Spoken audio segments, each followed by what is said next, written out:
The lord. Praise the Lord.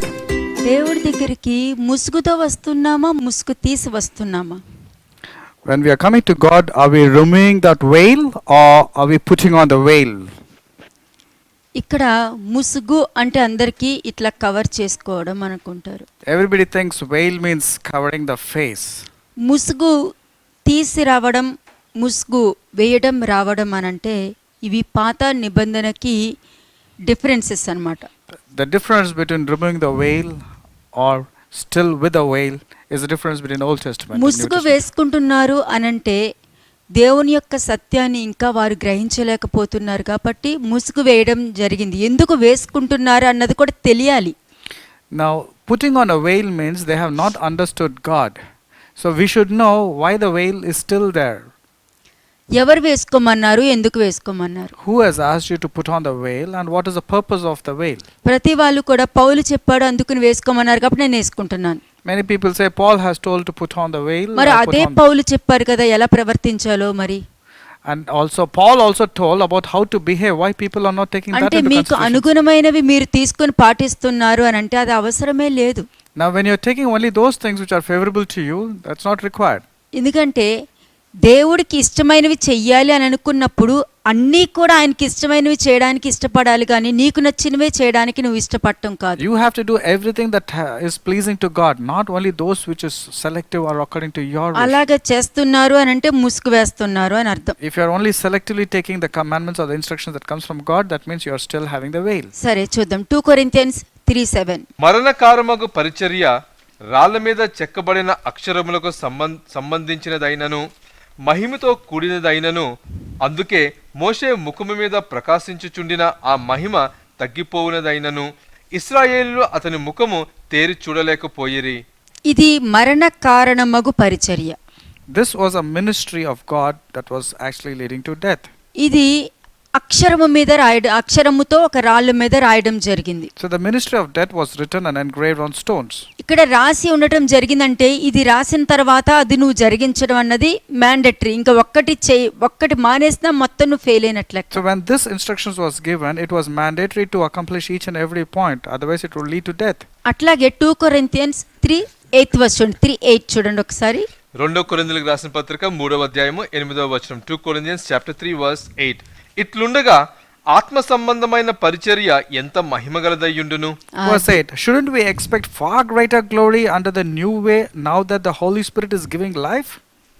అంటే మరణమునకు కారణమగు పరిచర్య పాత నిబంధనలో ఉంది. So the old way was there in the Old Testament. That is the one that was leading to death. I'm sorry. ఆత్మ సంబంధమైన పరిచర్య క్రొత్త నిబంధనలో ఉంది. The ministry of death was there in the Old Testament, and the ministry of spirit that was leading to life is in the New Testament. ఇవి రెండు కూడా దేవుడి దగ్గర నుంచి వచ్చినవే. Both have come from God. అంటే ఈ పాత నిబంధనకి ముసుగు ఉంది, క్రొత్త నిబంధనకి ముసుగు లేదు. In the Old Testament, the ministry of death was having a veil. In the New Testament, which had the ministry of the Spirit, did not have the veil. ఈ వాక్య భాగంలో పాత క్రొత్త నిబంధనల మధ్య భేదము అన్నది మనం చూడగలుగుతున్నాం. Now we are able to see the subtle difference between the Old Testament and the New Testament. నిబంధన అంటే ఏంటి? What is a covenant? ఎవ్వరూ మార్చలేనిది, ఎవ్వరూ తీయలేనిది, ఎవ్వరూ కలపలేనిది. Nobody can change or nobody can add or delete or anything to it. అంటే ఈ నిబంధన అన్నది లోకం నుండి ఏర్పరచుకున్న జనముతోనూ దేవుడు చేసుకున్న నిబంధన ఇది.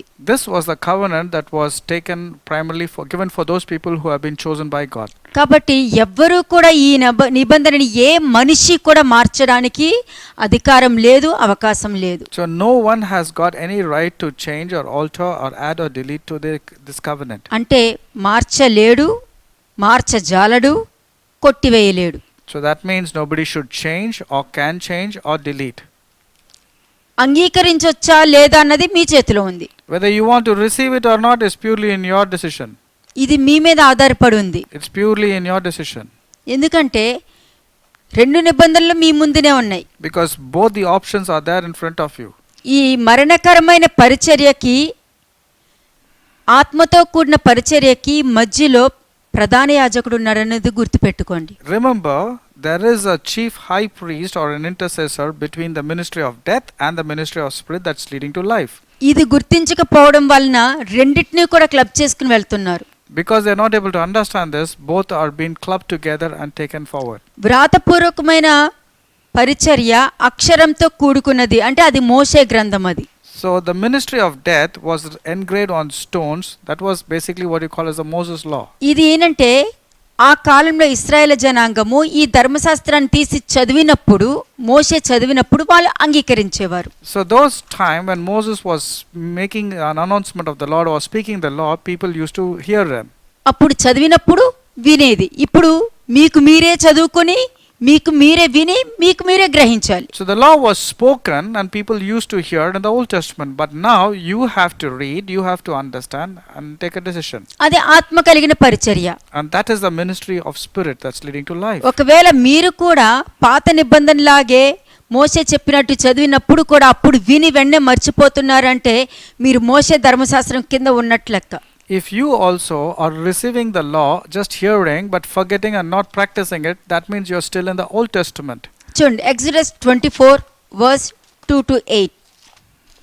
ఫస్ట్ 2 and 3 చదవండి. నిర్గమకాండము 24వ అధ్యాయము 2-3 వచనములు. Exodus chapter 24 versus 2 and 3. మోషే మాత్రము యెహోవాను సమీపింపవలెను, వారు సమీపింపకూడదు, ప్రజలు అతనితో ఎక్కి రాకూడదు. మోషే వచ్చి యెహోవా మాటలు అన్నిటినీ విధులన్నిటినీ ప్రజలతో వివరించి చెప్పెను. ప్రజలందరూ యెహోవా చెప్పిన మాటలు అన్నిటి ప్రకారము చేసేదమని ఏక శబ్దముతో ఉత్తరమిచ్చిరి. అది పాత నిబంధన పరిచర్య. Now this is where the ministry was done in the Old Testament. ఏముంది, మోషే వచ్చి దేవుడి మాటలన్నిటినీ విధులన్నిటినీ ప్రజలతో చెప్పినప్పుడు ప్రజలందరూ యెహోవా చెప్పిన మాట అన్నిటి ప్రకారము చేసేదమని ఏక శబ్దంతో చెప్పేవారు. All the words spoken by Moses, which the Lord had spoken through Moses, the people said they will do. అప్పుడు వాళ్ళు మేము చేస్తాము అని వాళ్ళు డిసిషన్ తీసుకున్న తర్వాత ఏం జరిగేది 6 to 8 చూడండి. Now this was the decision that was taken, but let us see what happened later on. 6-8 వచనములు వర్సెస్ 6 to 8. అప్పుడు మోషే వాటి రక్తములో సగము తీసుకొని పల్లెములో పోసి ఆ రక్తములో సగము బలిపీఠము మీద ప్రోక్షించెను. అతడు నిబంధన గ్రంథమును తీసుకొని ప్రజలకు వినిపింపగా వారు యెహోవా చెప్పినవనియు చేయుచు విధేయులమై యుందుమనిరి. అప్పుడు మోషే రక్తమును తీసుకొని ప్రజల మీద ప్రోక్షించి, ఇదిగో ఈ సంగతులన్నిటి విషయమై యెహోవా మీతో చేసిన నిబంధన రక్తము ఇదే అని చెప్పెను. పాత నిబంధన పరిచర్య ఎలా ఉండేదో చూసారా? మోషే వచ్చి దేవుడు చెప్పింది ఉన్నది ఉన్నట్టు చెప్పినప్పుడు వాళ్ళు అంగీకరించి మేము ఇలాగ నడుచుకుంటాము అని చెప్పిన తర్వాత ఆ రక్తంతో ఆ నిబంధన చేయడం జరిగింది. ఇంకా వాళ్ళు నిలబడి ఉండవలసిందే, వేరొక మార్గం లేదు. After the book of the covenant was read, the people used to say, we will do all that the Lord has said and be obedient. After they had said, only then Moses took the blood and sprinkled on all the people and said, this is the blood of the new covenant. అలాగే Exodus 34, 29 and 30 చూడండి. నిర్గమకాండము 34వ అధ్యాయము 29-30 వచనములు. Exodus chapter 34 versus 29 and 30. మోషే సినాయి కొండ దిగుచుండగా శాసనములు గల ఆ 2 పలకలు మోషే చేతిలో ఉండెను. అతడు ఆ కొండ దిగుచుండగా ఆయన అతనితో మాట్లాడుతున్నప్పుడు తన ముఖ చర్మము ప్రకాశించిన సంగతి మోషేకు తెలిసి ఉండలేదు. అహరోనును ఇశ్రాయేలు అందరూ మోషేను చూచినప్పుడు అతని ముఖ చర్మము ప్రకాశించిన గనుక వారు అతన్ని సమీపింపవెరచిరి. 33 చూడండి. 33వ వచనము. మోషే వారితో ఆ మాటలు చెప్పుట చాలించి తన ముఖము మీద ముసుగు వేసుకొనెను. Verse 33, and when Moses had finished speaking with them, he put a veil on his face. పాత నిబంధన పరిచర్యలో ఇలా ఉండేది. This is how the Old Testament ministry was done. ఎట్లాగా మోషే చెప్పింది వాళ్ళు వినాలి, వాళ్ళు విని వెంటనే వాళ్ళు నిర్ణయించుకుని వాళ్ళు దేవుడి దగ్గర డిసిషన్ తీసుకుంటారు. నిర్ణయం తీసుకున్న తర్వాత ఇదిగో దేవుడు మీతో చేసే నిబంధన రక్తం అని రక్తము వాళ్ళ మీద జల్లారంటే వాళ్ళు దేవుడితో నిబంధన చేసుకుంటున్నారు, అంటే ఇచ్చిన మాటని వాళ్ళు జరిగించాలి అని అర్థం. When the book of the covenant was read by Moses, the people used to say, yes, we will do and we'll be obedient. After that only the blood of the new covenant was sprinkled on the people. That is a very strict covenant that they had to make. దాని వలన ఎన్నిసార్లు ఆ నిబంధనను మీరారు, దేవుడు చెప్పిన మాటనే వింటాను అని చెప్పి ఎన్నిసార్లు వారు ఆ నిబంధన మీరుకుంటూ వెళ్ళారు. But these are the people who said who will be obedient, but they were at many occasions they were disobedient to what they had said. ఈ ఇశ్రాయేలు జనాంగము ఇంకా ఇంకా ఎటువంటి పాపాలు చేసుకుంటూ వెళ్ళిపోయారంటే అనేక రోగాలకి కారణం అంటే వాళ్ళ కారణాలన్నీ కూడా రోగాలు తెచ్చుకునే కారణాలు. Now the reasons why they were having so many sicknesses, diseases and problems was because of trespassing the law. They were not obedient to it. ఆ కాలంలో ఇప్పుడున్న అన్ని రకాల రోగాలు ఆ కాలంలో ఉన్నాయి. All the diseases that we find now were also there during those times. అన్ని ఇంటెస్టైన్ ప్రాబ్లం కూడా ఉంది అందులో. There were different types of problems, even intestinal related అది problems. ముందుగానే దేవుడు ప్రవక్త ద్వారా రివీల్ చేసి తర్వాత ఆ ప్రాబ్లం తెచ్చుకోవడం కూడా ఉంది. And people, even when the prophets went and told them also, they have got that particular కంటి disease. చూపు పోవడం, Even the losing of eyes. అలాగే రకరకాల రోగాలు ఎన్నో ఉన్నాయి. So there were intestinal related problems, eye related problems, and there were so many అవి other problems. వాళ్ళ అవిధేయతకు కారణము వలన దేవుడు ముందుగా ప్రవచించాక కూడా వాళ్ళలో మార్పు లేకపోవడం వలన వాళ్ళు తెచ్చుకున్న రోగాలు అవన్నీ. These were the sicknesses that the Lord had forewarned, but people were negligent to the word of God by not being obedient. That's a reason that came upon them. అటువంటి ప్రాణకరమైన పరిచర్య నుండి కృప అన్నది యేసుక్రీస్తు ప్రభు ద్వారా ఆత్మ మూలంగా క్రొత్త నిబంధనను మనకిచ్చారు.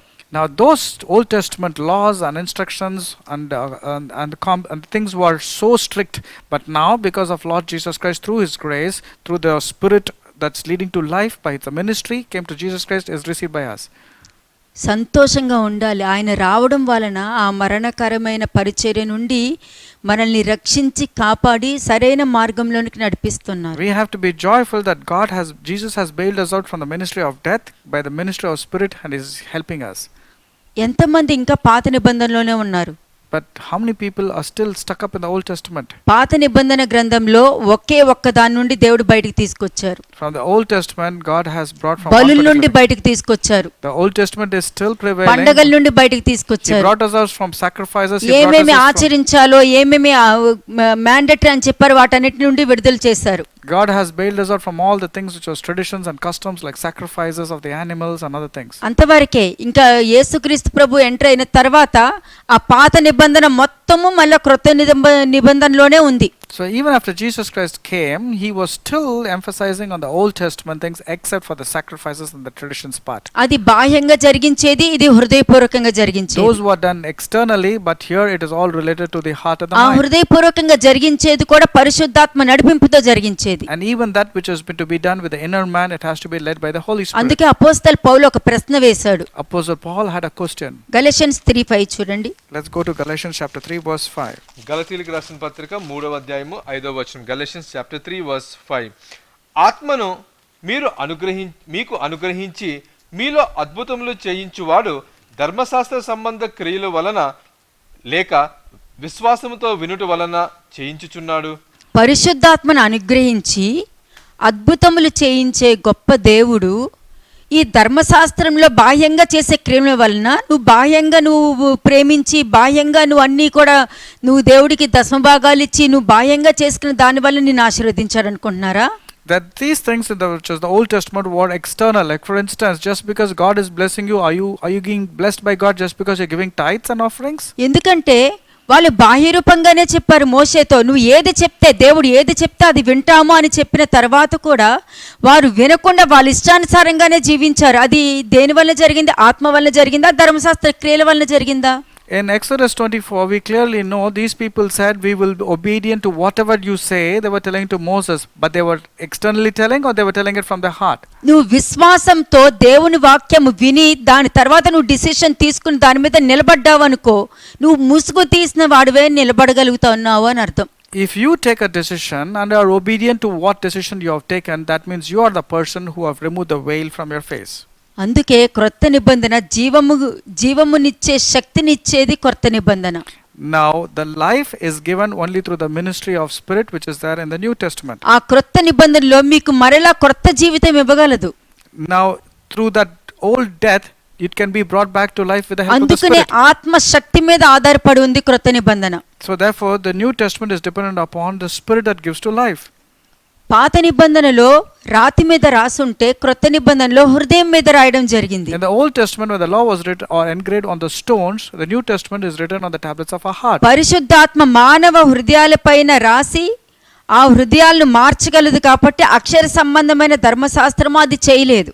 Now the New Testament is written, is supplied with the help of the Holy Spirit, is written on our heart. That's why the things by works is not accomplished. నువ్వు వినే వాక్యము నీ హృదయంలో రాయబడి ఉంటే నువ్వు నిలబడగలుగుతావు. If you are obedient to the word of God, then you can be established in your నువ్వు faith. సత్యాన్ని గ్రహించగలుగుతావు. You will be able to understand the truth. ఒకవేళ హృదయంలో లేకుండా నువ్వు బైబిల్ పుస్తకంలోనే నువ్వు చూసి తర్వాత నువ్వు రాసుకున్న పుస్తకంలో ఉండిపోయి నీ హృదయంలో లేదనుక నువ్వు ధర్మశాస్త్రంలో ఉన్నావని అర్థం. If you're just writing notes and not following, it means that you're still following the Old Testament law when you're not obeying it. ఎందుకంటే మీ హృదయం మీద రాసుకుని ఉంటేనే పరిశుద్ధాత్మ దాన్ని జరిగించగలుగుతారు. Only when you write it on the tablet of your heart by being obedient, only then the Holy Spirit can help you to అప్పుడు accomplish మీలో it. మారు మనసు తీసుకురాగలుగుతుంది. Then He will be in a position to bring in the true repentance మీరు in you. అక్షరానికి importance ఇచ్చారనుకో అక్షరం దగ్గర మిగిలిపోతుంది, మీ పుస్తకంలో ఒక వాక్యం ద్వారా మిగిలిపోతుంది. If you just write it in the theory part, write it in your Bible or write it in your notes, it will just be as a theory. ఇప్పుడు చెప్పండి, మీలో ముసుగు ఉందనుకో, ముసుగు ఉంటే మీ వాక్యాలు మీరు మార్చుకోవాలి నేర్చుకోవాలి అనుకున్నవన్నీ మీరు రాసుకునే పుస్తకాల్లో ఉంటాయి.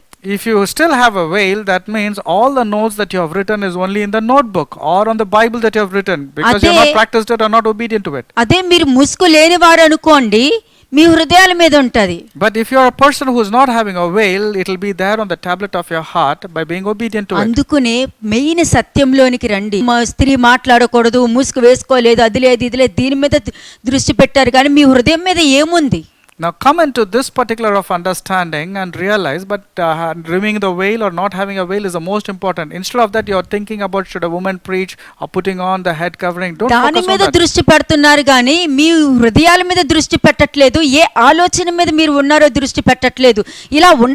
ఇలా ఎవరైనా ఉండగలరా అని ఒక మనిషి ప్రశ్న వేస్తున్నాడు అని అంటే దానికి అర్థము నేను ఉండలేను అని అర్థం. Now people are focusing on the external related activities, but what God is intending us to the internal, that is heart related activities. If somebody says, can anybody be like that? That means that person is actually telling, I cannot mend my ways, I ఈ cannot change my మనిషిలో ways. వాక్యం ఉండదు. This person will not have the word of God in him, ఈ మనిషిలో మంచి ప్రవర్తన ఉండదు. and he will not have a good character కానీ ఒక also. స్త్రీ మాట్లాడితే స్త్రీ మాట్లాడకూడదు కదా అని తీసి మాట్లాడతారు. But when he sees a woman speaking, he immediately raise an objection and say, a woman is not Paul supposed to ఎవరికి preach. చెప్పారు, ఎందుకు చెప్పారు, దేనికి చెప్పారు అన్నది మీరు ఎప్పుడైనా అండర్స్టాండ్ చేసుకున్నారా? Did you ever understand what was the context by Paul had meant then and what was the purpose of it? అందులోనే వాక్యంలోనే మీకు ఇప్పుడు నేను చెప్పిన దానికి మీకు ఆన్సర్ కూడా అందులోనే ఉంది. You will get an answer there itself where Paul was speaking. ఎందుకు వేసుకోమన్నాడో మీకు అప్పుడే తెలుస్తుంది. ఎందుకంటే ఆ కొరింథీయులకి తెలియదు, కొరింథియన్స్ ఉమెన్స్ కి తెలియదు, వాళ్ళు విగ్రహారాధన చేసేవారు కాబట్టి అప్పట్లో కూడా వాళ్ళ అలంకరణ ఇక్కడ నుండి కింద దాకా ఉంటుంది. The Corinthians women were Gentiles. They did not know. If you know, the braiding of the hair was above their head and it used to be so long, and on the hair they used to put all sorts of golden ornaments. మీరు అలాగ ముసుగు వేసుకోవడం వల్ల మీకు మంచిదన్నారు. అలాగ అనుకుంటే Abraham ముసుగేసుకోలేదా? If that is the case, means Paul was telling it is good for that Corinthian women to put on the veil or Moshe cover the ముసుగు head. వేసుకోలేదా? Don't you think Abraham was putting on the covering of అది the head? గౌరవానికి Moses was putting on the సంబంధించింది ఆ covering of the కాలంలో. head. It was all related to respect. ఆ కాలంలో Abraham కూడా దేవుని ధర్మశాస్త్రాన్ని జరిగించిన వాడు, అందుకనే దేవుని నీతిని జరిగించగలిగాడు. Abraham believed God, and that's the reason he was able to be made righteous with God. కానీ క్రొత్త నిబంధన వచ్చేసరికి ఏం చెప్తున్నారు? ముసుగు లేకుండా అంటే మీరు ముసుగు వేసుకుంటుంది శరీరానికి వేసుకుంటున్నారా, ఆత్మకి వేసుకుంటున్నారా? So what is your covering? Is it upon the spirit or is it upon the body? అంటే వ్రాతపూర్వకమైన ధర్మశాస్త్రము దేవునికి మనిషికి ధర్మశాస్త్ర సంబంధం మాత్రమే ఉంటుంది. So what which is written on the stone is related to the external part. అంటే వ్రాతపూర్వకంగా అంటే రెండు పలకల మీద రాసిన ధర్మశాస్త్రము దేవునికి మనిషికి ధర్మశాస్త్ర సంబంధము మాత్రమే ఉంటుంది. So that which is written on the stones of the tablets, it's written engraved on the stone, it is between God and man. It is only external related thing. కనుక ధర్మశాస్త్ర నియమములను అనుసరించకపోతే లేదా దేవుని దృష్టిలో దోషులు అవుతారు వాళ్ళు. So therefore, whoever is not abiding to that law which God had given, they will be called as transgressors. అందుకనే ఇటువంటి ధర్మశాస్త్ర క్రియ ఉండటం వలన మోషే పొందిన ఆ మహిమ కూడా వాడిపోయి తరిగిపోయినట్టు వాక్యం చెప్తుంది. That's the reason whatever law was received through Moses and all, the glory on his face used to fade away. మరలా ఆ గ్లోరీ అంతా పోయింది కదా. So that glory was fading away. అలాగే క్రీస్తు పొందిన నూతన నిబంధన నిత్య మహిమను చేకూరుస్తుంది. But the one that we have received through Jesus Christ is for eternal glory. Its glory is forever. ఆ మహిమలో ఏముంటుంది? What is there in the glory of Jesus క్షమాపణ Christ? ఉంటుంది. Forgiveness would be there in the glory ఆ of మహిమలో Jesus Christ. జీవం ఉంటుంది. There will be life in the glory. యూదులు పాత నిబంధనను అంగీకరించారు, క్రొత్త నిబంధనను అంగీకరించలేదు. ఎందుకంటే ఆ ముసుగేసుకుని ఉన్నారు The కాబట్టి. Old Testament was still even now followed by the Jews because they didn't want to come into the New Testament. అలాగే 2 Corinthians 3:9-11. 2 కొరింథీయులకు రాసిన పత్రిక 3వ అధ్యాయము 9 నుంచి 11 వచనములు. 2 Corinthians chapter 3 verses 9-11. శిక్షా విధికి కారణమైన పరిచర్యే మహిమ కలిగినదైతే నీతికి కారణమైన పరిచర్య ఎంత అధికమైన మహిమ కలగదు. అత్యధికమైన మహిమ దీనికి ఉండుట వలన ఇంతకు మునుపు మహిమ కలదిగా చేయబడినది ఈ విషయములో మహిమ లేనిదాయను. తగ్గిపోవునదే మహిమగలదై ఉండిన ఎడల నిలుచున్నది మరీ ఎక్కువ మహిమగలదై ఉండును గదా. ఆత్మ సంబంధమైన పరిచర్య, ఆ ఆత్మ కలిగిన మహిమ, ఆ మహిమ ఎప్పుడు వెలుగుతూనే ఉంటుంది, ఆరదు. Now the one that is related to the Spirit, that glory will always be glowing. It will not quench. మీలో పరిశుద్ధాత్మ లేకపోతే పరిశుద్ధాత్మ బయటకు వచ్చినప్పుడు మీ ఆత్మ ఆరిపోతుందేమో కానీ పరిశుద్ధాత్మ ఆరదు, ఆ మహిమ ఎప్పుడు ఆరదు. The Spirit, the Holy Spirit is never quenched. It will never fade away. But instead your spirit will be quenched away. కాబట్టి ఆత్మ సంబంధమైన పరిచర్య ఎంత మహిమ కలదై ఉండును అని ఇక్కడ ప్రశ్న వేస్తున్నారు. Here the question is, the one which is by the Spirit is always glorious forever. అంటే ఆత్మతో నడిపించే పరిచర్య, అది ఆత్మతో నడిపించే పరిచర్య మాటలోను పవిత్రతలోను ప్రతి ప్రవర్తనలోను సత్కార్యంలోను ఎప్పుడు మహిమ వెలుగు తీసుకొస్తూ ఉంటుంది. The ministry that is by the Spirit will always bring glory in the way you speak, the way you conduct, and the way you behave. అలా రావడం వల్ల అనేక మందిని వెలిగిస్తూ ఉంటుంది. But because of that, many people are also enlightened. అటువంటి మహిమ లేదనుకోండి, If that type of glory is not there, లేనప్పుడు మనం ఎంత పలికినా కూడా ఎదుటి మనిషిని మనం వెలిగించలేము, మిగతా వాళ్ళని ఆర్పేయడం తప్ప. when you do not have that type of glory, you cannot give light to the other person. Instead, you will be quenching their spirit also. మరి తగ్గిపోయినదే మహిమ గలదై ఉండిన ఎడల, ఎందుకంటే ఒకప్పుడు తగ్గిపోయింది కూడా ఎంతో మహిమ కలిగిది అది. So whatever that was passing away also was glorious. అంత మహిమ కలిగినది వచ్చి వెళ్ళిపోతూ ఉంటుంది ఆ మహిమ. That glory in the Old Testament used to come and go. మరి ఎప్పుడూ నిలిచిన పరిచర్య మరి ఎంత మహిమగా ఉంటుంది. And that glorious which is right now remaining forever is definitely better than the one that is passing away. ఆ పరిచర్య మీ శరీరం మీద ఉండాలి, మీ హృదయంలో ఉండాలి. That ministry should be in your heart and in your body. So 2 Corinthians 3:12-18. 2 కొరింథీయులకు రాసిన పత్రిక 3వ అధ్యాయం 12 నుంచి 18 వచనములు. 2 Corinthians chapter 3 verses 12-18. తగ్గిపోవచ్చున్న మహిమ యొక్క అంతమును ఇశ్రాయేలు తేరి చూడకుండానట్లు మోషే తన ముఖము మీద ముసుగు వేసుకొనెను. మేము అట్లు చేయక ఇట్టి నిరీక్షణ గలవారమై బహుధైర్యంగా మాట్లాడుచున్నాము. మరియు వారి మనసులో కఠినములాయను గనుక నేటి వరకును పాత నిబంధన చదవబడినప్పుడు అది క్రీస్తునందు కొట్టివేయబడినని వారికి తేటపరచబడక ఆ ముసుకే నిలిచియున్నది. నేటి వరకును మోషే గ్రంథం వారు చదువున్నప్పుడెల్లా ముసుగు వారి హృదయముల మీద ఉన్నది గాని వారి హృదయము ప్రభువు వైపునకు ఎప్పుడు తిరుగునో అప్పుడు ముసుగు తీయవేయబడును. ప్రభువే ఆత్మ, ప్రభువు యొక్క ఆత్మ ఎక్కడ ఉండునో అక్కడ స్వాతంత్ర్యం ఉండును. మనము అందరమును ముసుగులేని ముఖముతో ప్రభువు యొక్క మహిమను అద్దము వలె ప్రతిఫలింపజేయుచు మహిమ నుండి అధిక మహిమ పొందుచు ప్రభువగు ఆత్మచేత ఆ పోలికగానే మార్చబడుచున్నాము. We just now read 2 Corinthians 3rd chapter verses 12-18. ఇక్కడ మీరు 14th verse చూసారనుకోండి. If you read verse 14 ఈ carefully, 14th verse ఏంటంటే ఎప్పుడు గురించి? పౌలు ఉన్న కాలంలో కూడా ఉన్న యూదుల గురించి మాట్లాడుతున్నాడు. this is talking about the Jews during the period of Paul's existence. యేసుక్రీస్తు ప్రభువు ఈ భూమి మీదకి రావడం వలన, ఆయన శిలువ మరణం చెంది మరలా ఆయన జీవించడం వలన ఈ పాత నిబంధనలో ఏదైతే ముసుగు వేసి ఉండటము, ఏదైతే బాహ్యకరంగా చేయడము ఏమైతే ఉన్నవో అవన్నీ కూడా ఆయనలో కొట్టివేయబడి ఉన్నవన్నీ ఇంకా వాళ్ళకి తెలియట్లేదు అని అంటున్నాడు. Paul was telling to the Jews of his times, telling that because they were reading of the Old Testament, the veil was not taken away. But because Christ had come, the Old Testament is still there, but the veil is taken away whoever puts his trust in Christ. ఎందుకంటే మోషే ఉన్నంత కాలము మోషే చెప్పిన మాట వినలేదు. Now, as far as Moses was alive, they did not obey to whatever Moses has యేసుక్రీస్తు spoken. ప్రభువు వచ్చినప్పుడు మోషే ధర్మశాస్త్రమును మొదలెట్టారు. And when Jesus Christ came, they started following the law of Moses, though they were not obedient. అంటే exact గా దేవుడిచ్చిన ధర్మశాస్త్రాన్ని వాళ్ళు మార్చుకుని వాళ్ళకు అనుగుణంగా మార్చుకుని మోషేని మాత్రం ముందు పెట్టుకున్నారు. They were using Moses as an excuse, but they were going according to the law, but they didn't want to come to the fold of దానినే Christ. యూదుల ధర్మశాస్త్రము అని అంటారు. That is called as the law of the Jews. ఆ యూదుల ధర్మశాస్త్రంలో ఎక్కువగా వాళ్ళు నమ్మేది మోషేని నమ్ముతారు, తండ్రిని నమ్ముతారు, అబ్రహామును నమ్ముతారు. In the law that comes from the Jews, they believe in Moses, they believe in God the Father.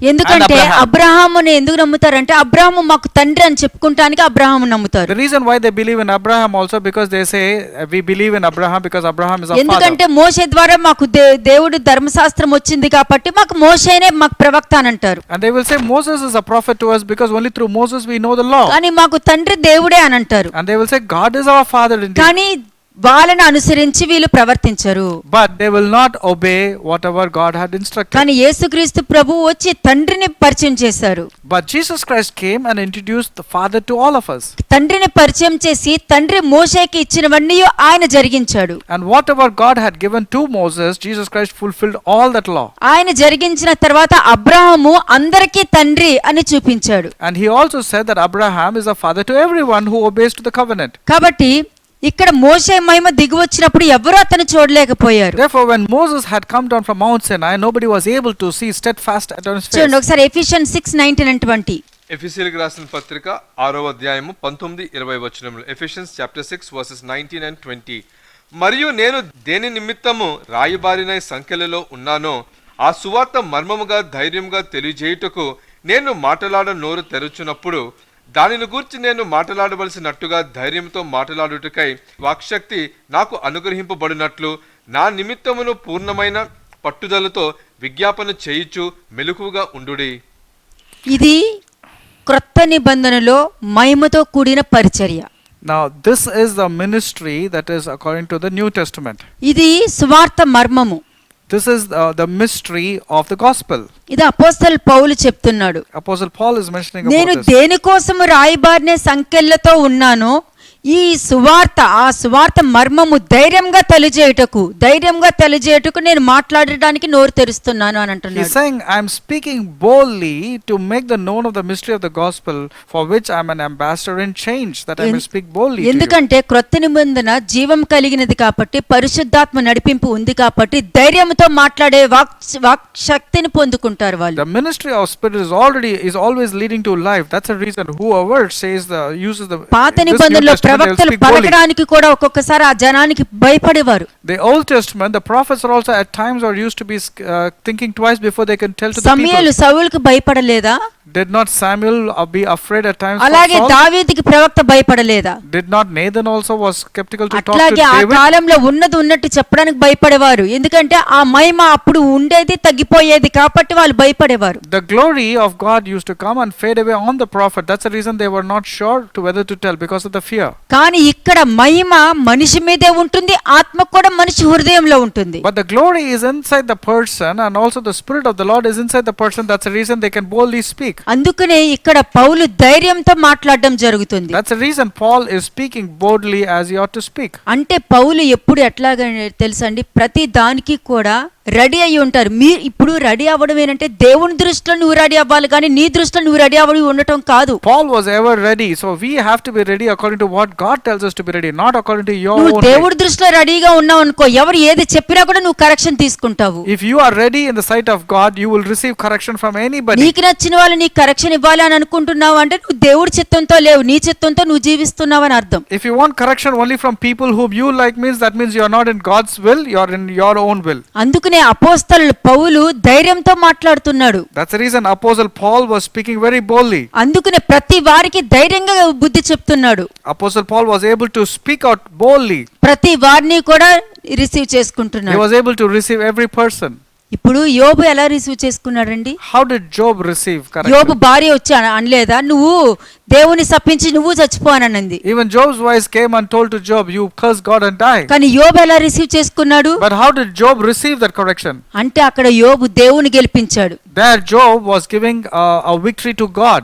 ఒకవేళ అతను భార్యను కూడా పాయింట్అవుట్ చేసి వెక్కిరించి మాట్లాడి హర్ట్ అయ్యాడనుకో, దేవుని కాడు తన గెలవచ్చేమో, దేవుని గెలిపించలేడు. He would have probably won an argument by making fun of Job's wife or retaliating, but he didn't do that. He gave victory to God. అందుకనే ప్రతి విషయంలోనూ దేవుని యొక్క మహిమ ధైర్యం ఎవరుకుంటుందండి? Who will have the glory and the spirit of the Lord at all times? నువ్వు దేవుని యొక్క మహిమని, దేవుని యొక్క ఆత్మని నువ్వు కలిగి ఉన్నావు అనుకో, నీ చెంపను రెడీ చేసుకుంటావు ప్రతి వారికి If ఇవ్వడానికి. you have the glory of God in you and the spirit of God in you, you will always be ready to show your cheek to anyone. ఎందుకంటే దేవుడు ప్రతి దానికి కూడా సిద్ధమై ఉన్నారు. Because God was ready for everything. ఎందుకు సిద్ధమై ఉన్నారు? Why was he prepared for తండ్రి everything? చిత్తాన్ని జరిగించాలని. Jesus was always ready to prepare విలాప to do వాక్యములు the will of 3వ God. అధ్యాయం 30వ వచనం చూడండి. Lamentations 3:30. chapter 3 verse 30. Jesus was always ready to show the cheek to any person.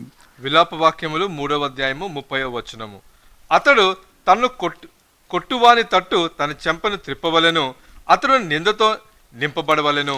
నిందతో నింపబడవలెను. ఆ నింద నువ్వు ఎక్కడి నుంచైనా రావచ్చు. Let him give his cheek to the one who strikes him and be full of reproach. ఎందుకంటే నీ శరీరాన్ని నిన్ను నువ్వు మోల్డ్ చేసుకుంటున్నావు. You are molding your body, disciplining your body. నువ్వు నిన్ను మోల్డ్ చేసుకోలేదనుకో, నీ ఈగో ముందు నుంచి ఉంటది. If you're not able to mold, your ego is standing in front of నీ you. మైండ్ నువ్వు చెప్పిన మాటే వింటది. Your mind will listen to whatever you నీ say. మైండ్ నువ్వు చెప్పిన మాట అనకూడదు. నీ మైండ్ దేవుడు చెప్పిన మాట వినాలి. Your mind should not listen to you. Your mind should listen to what నీ God మైండ్ tells. చెప్పింది నువ్వు వింటున్నావు అంటే నువ్వు శరీర స్వభావంతో ఉన్నావు గానీ ఆత్మ స్వభావంతో ఉన్నట్లు లెక్క కాదు. You are walking in the flesh, not according to the spirit. కాబట్టి శరీర సంబంధంగా ఉన్నావంటే దేవుని చిత్తాన్ని గ్రహించలేవు. Now, if you are there according to the flesh, you cannot understand what is the వినయముతో will of God. ఉండలేవు. You cannot take a decision. విధేయతతో ఉండలేవు. You will not be obedient. నీ ఆత్మ నిగ్రహం చేసుకుని ఉండలేవు. స్టడీ మైండ్ సెట్ ఉండదు. There will not be steadfastness in your mind. విశ్వాసము ఉండదు. You will not have faith. సహనము ఉండదు. You will not have patience. ప్రవర్తన అన్నిటికీ ఏది కూడా దేవునికి లోబడదు.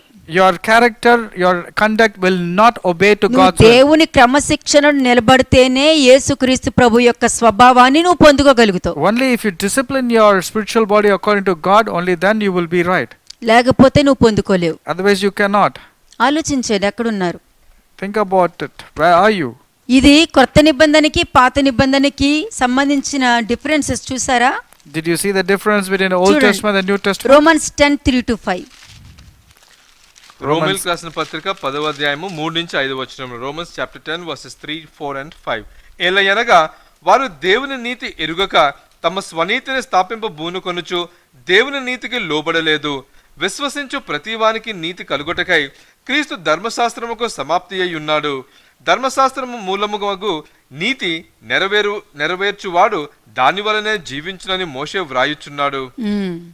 For they, being ignorant of God's righteousness and speaking to establish their own righteousness, have not submitted to the righteousness of God. For Christ is the end of the law for righteousness to everyone who believes. For Moses writes about the righteousness which is of the law, the man who does those things shall live by them. ధర్మశాస్త్రంలో ఇచ్చిన 10 ఆజ్ఞలు, ఆ 10 ఆజ్ఞల పేరు యేసుక్రీస్తు. All the 10 commandments that has been instructions in Moses is nothing but Jesus అందుకనే Christ. ధర్మశాస్త్రం మూలముగా నీతిని నెరవేర్చువాడు దాని వలన జీవించునని మోషే వ్రాయడం జరిగింది చూడండి. That's the reason the man who does those things shall live by them. విశ్వసించు ప్రతి వానికి నీతి కలుగుటకై క్రీస్తు ధర్మశాస్త్రమునకు సమీపస్తుడే ఉన్నాడు. Now this is the reason why people are saying in their heart, they're staying very close to the heart. సమాప్తి అయి ఉన్నాడు. He says it is very close. అంటే సమస్తాన్ని జరిగించాడు అని అర్థం. He is able to fulfill everything. సమస్తాన్ని చేయగలడు అని అర్థము. That means he can do everything. అట్లాగే 2 Corinthians 3:14 ఒకసారి చూడండి. క్రీస్తునందు కొట్టివేయబడును అంటే ఏంటి?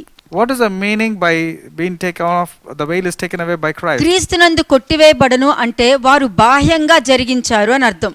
That means those people were doing the law externally. హృదయపూర్వకంగా జరిగించారు అని అర్థం. That means with all their heart they were performing. కాబట్టి పాత నిబంధనలో ఉన్న బలులు, పండుగలు, కొన్ని విధులు, పాప పరిహారార్థ బలి ఇవి మాత్రమే కొట్టివేయబడ్డాయి అని అర్థం. So that means these animal sacrifices, some of the traditions, only those things have been cancelled. అంటే ఇవన్నీ యేసుక్రీస్తు ప్రభువారు బాహ్యంగా జరిగించేశారు.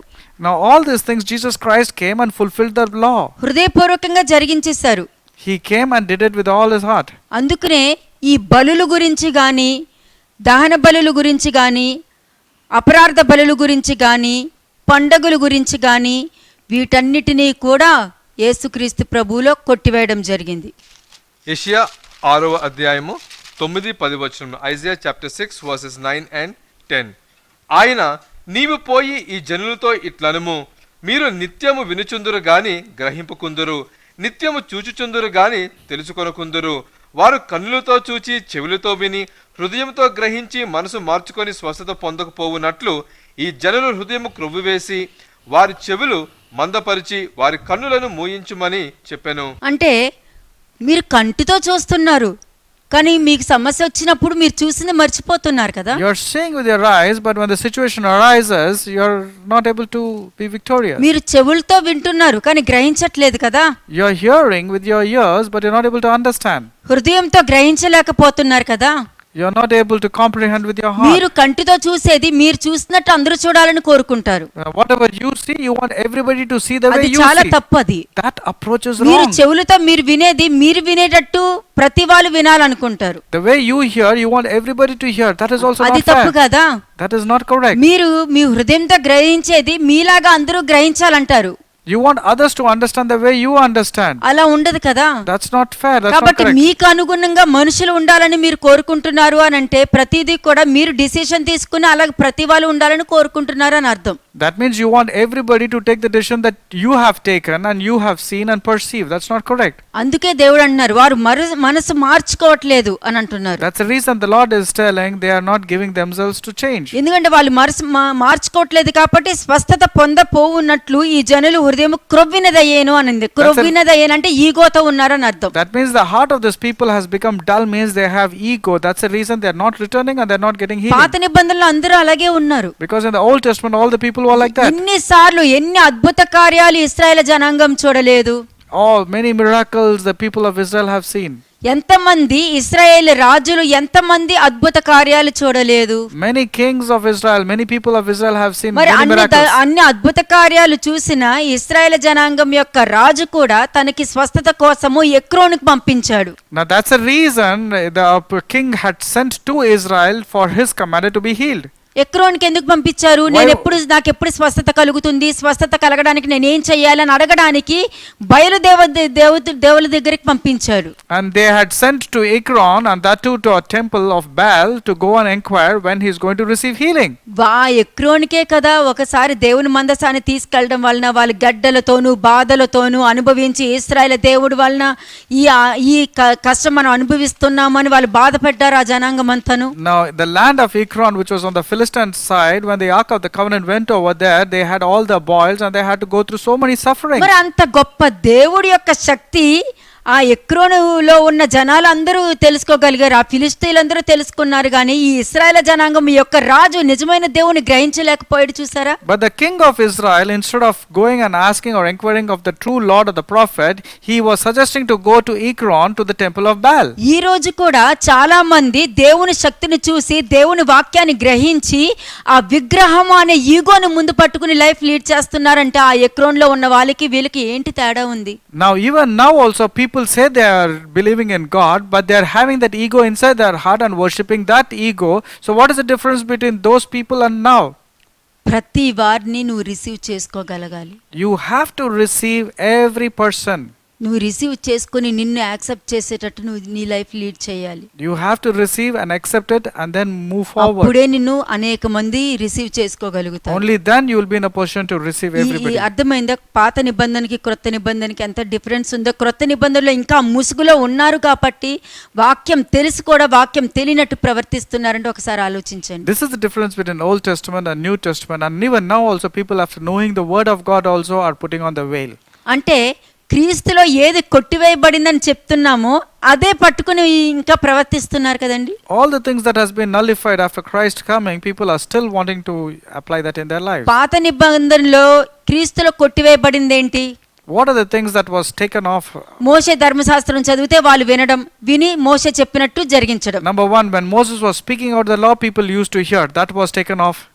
అది కొట్టివేయబడింది. That was nullified, that was taken away. క్రొత్త నిబంధనకు వచ్చేసరికి మీరు చదువుకొని, మీరు నేర్చుకొని, మీరు గ్రహించి, మీరు చూసిన దాన్ని ముందు పెట్టుకొని పరిశుద్ధాత్మతోను మహిమతోను మీరు నడవాలని చెప్తుంది. And in the New Testament it says you have to read the word of God, you have to understand and have the glory of God, and with the help of the Holy Spirit you have to move spiritually కానీ forward. పాత నిబంధన మధ్యలో రెండు ఒకటే అని చెప్పడానికి ఇంకొక point చూపించిన మీకు. But Old Testament and New Testament are common. Shall I show you one more Isaiah point? 29:13 చూడండి.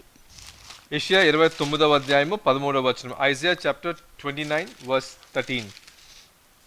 ప్రభువు ఇలాగ సెలవిచ్చుచున్నాడు, ఈ ప్రజలు నోటి మాటతో నా యొద్దకు వచ్చుచున్నారు, పెదవులతో నన్ను గనపరచుచున్నారు గాని తమ హృదయమును నాకు దూరము చేసుకొని ఉన్నారు. వారు నా ఎడల చూపు భయభక్తులు మానవులు విధులను బట్టి వారు నేర్చుకొననివి. Therefore ఇప్పుడు the Lord చెప్పండి. said, inasmuch as these people draw near with their mouths and honor me with their lips, but have removed their hearts far from me, and their fear toward me is taught by the commandment of men. Now you tell me, మనుషులు faith statements ఇస్తారు కదా, అటువంటి faith statements మాట్లాడతారు. this is something like a faith statement, and even now people are ఇది making this. పాత నిబంధనలోనే చెప్తున్నారు. In the Old Testament also it's been spoken about the same. ఇప్పుడు చెప్పండి, నోటితో ఒప్పుకొని హృదయంలో విశ్వసించడం వల్ల రక్షణ పొందుతారు అని ఉంది. మరి దీన్ని బట్టి ఏమంటారు? Now even now in the New Testament it says if you believe in your heart and speak confess with your mouth you will be saved. What నేను about నోటి this? మాటతో ఒప్పుకుంటున్నాను, నేను దేవుని ఒప్పుకుంటున్నాను, నేను దేవుని నమ్ముతాను, దేవుడు చెప్పింది చేస్తాను, ఆయన తప్ప వేరెవరు లేరు అనుకుంటూ నోటి మాటతోనే వస్తున్నారు కదా. Now even now also many people are telling whatever God will tell I will obey, whatever he says I will do it, but they are saying only with their lips, వారి but they are not in heart. హృదయము దేవుని హృదయాన్ని దూరం చేస్తుంది, వారి హృదయాన్ని దగ్గర పెట్టుకొని. They are keeping their heart close to them, but the heart of God is far away from them. వాళ్ళ హృదయాన్ని దూరం చేసుకుని దేవుడు హృదయాన్ని దగ్గర పెట్టుకోవాలి, కానీ ఆ దేవుడు హృదయాన్ని దూరం చేసుకుని వాళ్ళ హృదయాన్ని పెట్టుకుని వెళ్ళడం ఏంటండి They మరి? have to keep their hearts far from themselves and keep the heart of God inside them, but instead they are doing the other way around. అంటే ఇవన్నీ ఎక్కడి నుంచి వచ్చిన వాళ్ళకి? Where did all this type of ఆ mentality come from? భయభక్తులు ఎక్కడి నుంచి వచ్చింది? Where did this fear of God మనుషుల come from? దగ్గర నుంచి It came నేర్చుకున్నారు. from the commandment of men. మా తాత ఇలా చేశాడు, మా నాన్న ఇలా చేశారు కాబట్టి నేను ఇలాగే చేస్తాను. They say my father did like this, my grandfather did like this, and even I will be doing like this. అలాగే 10th వర్స్ చూడండి, 29. యెషయా 29వ అధ్యాయము 10వ వచనం. Isaiah chapter 29 verse 10. యెహోవా మీ మీద గాఢ నిద్రాత్మను కుమ్మరించి ఉన్నాడు, మీకు నేత్రములుగా ఉన్న ప్రవక్తలను చెడగొట్టి ఉన్నాడు, మీకు శిరస్సులుగా ఉన్న దీర్ఘదర్శకులను ముసుగు వేసి ఉన్నాడు. అది For the Lord has poured out on you the spirit of deep sleep and has closed your eyes, namely the prophets, and he has covered your heads, namely the seers. పాత నిబంధన పరిచర్య అందరూ మనుషులు ఉంటే మోషే చెప్పినప్పుడు వాళ్ళందరూ వినాలి. In the Old Testament, when it was spoken, when by Moses the law was spoken, everybody must abide. క్రొత్త నిబంధన పరిచర్య నువ్వు నేర్చుకుని, నువ్వు మార్చుకొని, నువ్వు పరిశుద్ధాత్మలో నడుచుకుంటూ నీ జీవితాన్ని నువ్వు చూసుకుంటూ నువ్వు వెళ్ళేదే క్రొత్త నిబంధన పరిచర్య. In the New Testament, the ministry is like you have to read, you have to understand, you have to change yourself, you have the help of the Holy Spirit, you have to have His glory, and changing yourself is the most important నువ్వు thing. ఇలా నేర్చుకున్నావనుకో నిన్ను అనేక మంది ఆకర్షించబడతారు నిన్ను చూసి. If you learn like this, then many people will get attracted towards you.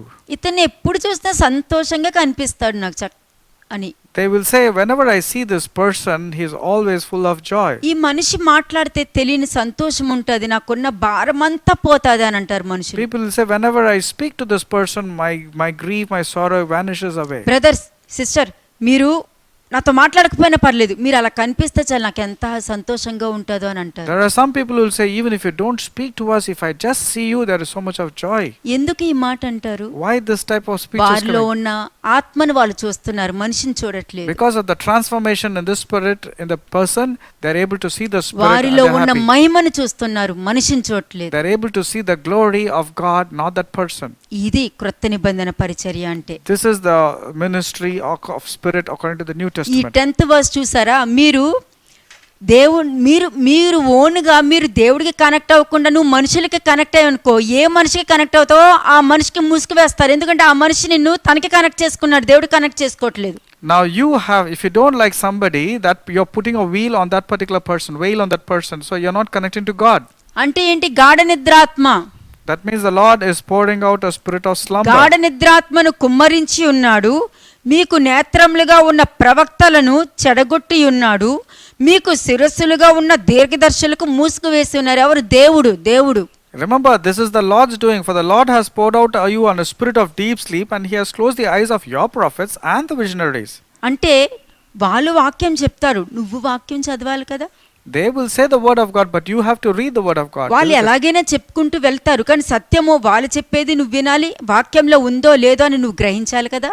They will speak the word of God, but it is your responsibility to read and identify whether what they are speaking is కానీ correct or over not. Confidence తో కూర్చుని చిన్నపిల్లల్లాగా మనం అన్ని వినేసి ఇంటికి వచ్చేసాము అనుకోండి, తర్వాత ఏంటి? If you are just listening to whatever the preacher is telling, just like a small kid you are hearing and you are coming back to your home and not understanding means what is use? అప్పుడు ఏమవుతుంది? వాళ్ళు చెప్పింది మీరు వింటారు, వాళ్ళు ఏమైతే examples చెప్తారో అవి గుర్తుంటాయి కానీ వాక్యం గుర్తుండదు. So whenever the preacher speaks the word of God with so many examples, you will able to remember the examples but not the word of God. అందుకనే అంటున్నారు, వాళ్ళకు ముసుగు వేశారనుకో మీరు కూడా అలాగే గాఢ నిద్రాత్మతోనే వెళ్తారు మీరు అని అంటున్నారు. That's the reason the Lord is telling he will put a veil on the prophets and the visionaries, and 11th you also will verse have the spirit of deep sleep.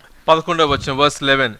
దీని అంతటిని గూర్చిన ప్రకటన గూఢమైన గ్రంథ వాక్యముల వలె ఉన్నది. ఒకడు నీవు దయచేసి దీన్ని చదువుమని చెప్పి అక్షరములు తెలిసిన వానిని అప్పగించును. అతడు అది నా వలన కాదు, అది గూఢార్థముగా ఉన్నదని చెప్పును. ఏముంది ఇక్కడ?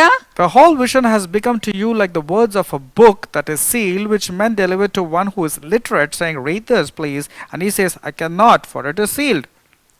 ఏంటిది? What is the meaning me of this? చేతిలో ఉన్న బైబిల్ గ్రంథము అది మీకు పుస్తకంగా ఉంటుంది, కానీ అందులోపల ఉన్న రెవల్యూషన్స్ ఉన్నాయి, ట్రెజర్ ఎవరు ఓపెన్ చేస్తారు?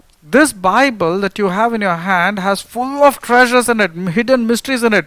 Who is going to read them and explain that to you? మన వాళ్ళు ఎక్కడ మిగిలిపోయారంటే 4-5 వాక్యాలు చెప్తే ఇంకా వీళ్ళు వాక్యమే చెప్పేస్తున్నారని వాళ్ళని తోసేస్తారు వాక్యం చెప్పడానికి. And what kind of mentalities people are having is somebody is able to quote 3-4 scriptures, వాళ్ళు they say this person పరిశుద్ధాత్మ can ద్వారా speak the word of God. చెప్తున్నారా? ఏ ఆత్మ కలిగి ఉన్నారు? వారిలో ఎంత జ్ఞానం ఉంది? దేవుని ఆత్మ ఉందా? దేవుని మహిమతో వాళ్ళు ఉన్నారా? ఎవ్వరు గ్రహించరు. వాళ్ళకేనంటే ఓ వాక్యం చెప్పాలి, వెళ్ళి చెప్పేసి రండి. They are telling this person is able to quote some scriptures, immediately they make him out of a pastor, but they don't understand whether this man is having the spirit of the Lord or is able to give చెప్తుంది. revelations. వాక్యం చెప్తుంది. 11th verse చూశారు కదా? You read verse 11, isn't it? The word of God is telling. దీనినంతటిని గూర్చి ప్రకటన గూఢమైన గ్రంథ వాక్యముల వలె ఉన్నది.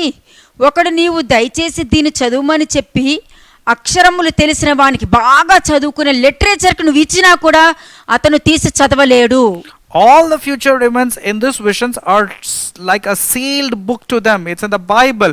When you give it to those who can't read, they will say, we can't read it because it is sealed. Even to a literate guy, a educated guy also will not be able to understand it. తెలీదు. బాగా చదువుకున్న వాళ్ళకి ఇది ఇచ్చిన వాళ్ళకి అర్థం అవుద్ది, కానీ నీకు చదివి వినిపించగలుగుతారేమో. They are able to read it all, but they cannot understand the mysteries and tell you the mysteries behind 12వ it. వచనం చూడండి. Read verse 12. 12వ వచనం. మరియు నీవు దయచేసి దీన్ని చదవమని చెప్పి అక్షరములు తెలియని వానికి దానిని అప్పగించును. అతడు అక్షరములు నాకు తెలియవనును. ఇది ఎవరు తెలుసా? You know who are these people? కాపర్లు. These are none but the pastors. ఎటువంటి కాపర్లు?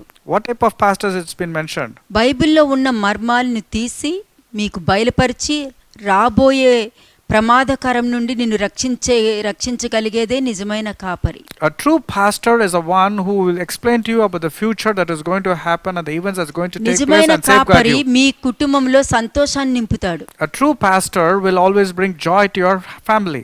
వాక్యంలో ఒకటి కల్పనీయుడు, ఒకటి తీయనీయుడు. He will not add or delete to the word of God.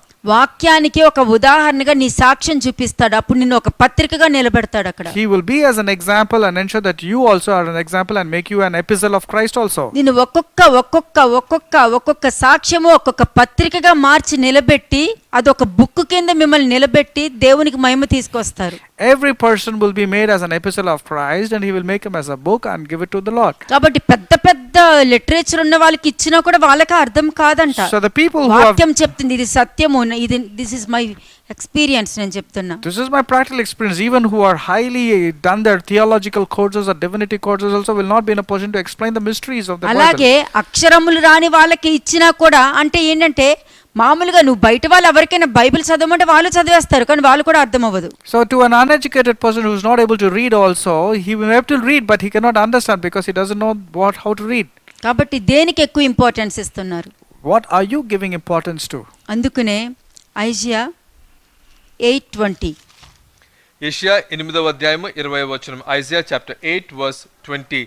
ధర్మశాస్త్రమును ప్రమాణ వాక్యమును విచారించుడి, ఈ వాక్య ప్రకారము వారు బోధించిన ఎడల వారికి అరుణోదయము కలగదు. ఎలా విచారించగలుగుతారు? మీరు